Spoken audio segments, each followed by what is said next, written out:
same time. Test, test. All right, guys. Hold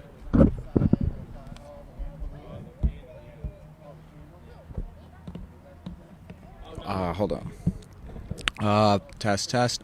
So what we're doing today is we're amongst the other things, we're going to be rereading "They Can't Kill Us All" by Wesley Lowery, as previously read last night and throughout the day today. In addition, we will also be reorganizing and redecorating the memorials of Say Their Name Square throughout the day today. So if you have time, I highly encourage you all to attend and come down and hopefully gain some knowledge about some of the situations going on in the city of Rockford, as well as Winnebago County. So we are going to get back on with "They Can't Kill Us All."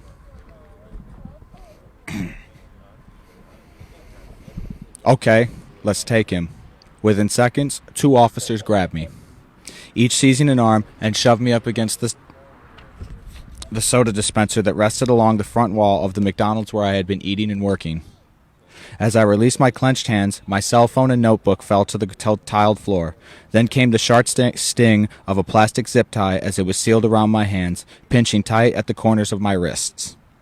I'd never been arrested before, and this wasn't quite how I had imagined it'd go down.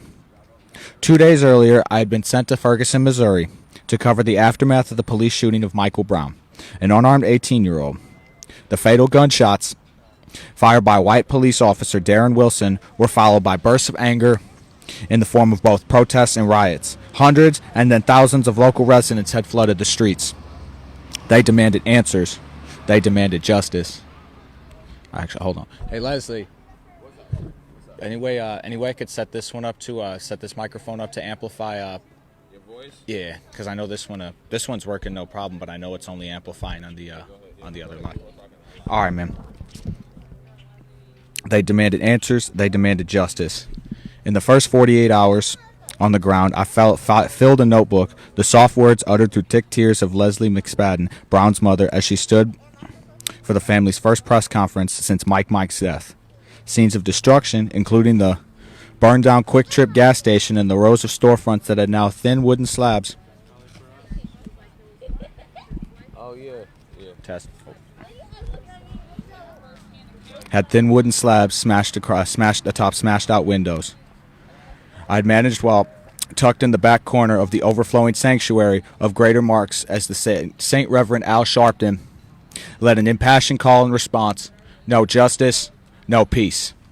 And the green and brown stains along the corner of my notebook from the moment I was mercifully tackled to the ground my first night in Ferguson by a homeowner I was interviewing.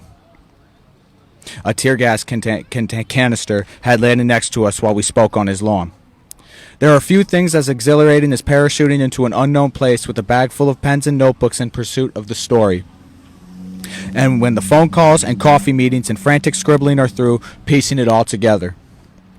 But Ferguson was different because during the early days it was deeply unclear what exactly the story was.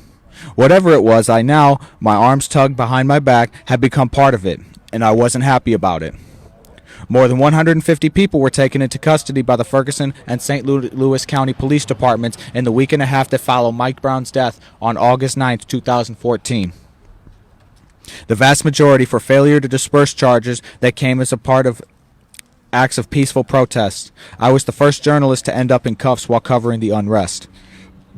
That claim soon became a bit of a technicality, not unlike the twin sibling who declares him or herself older.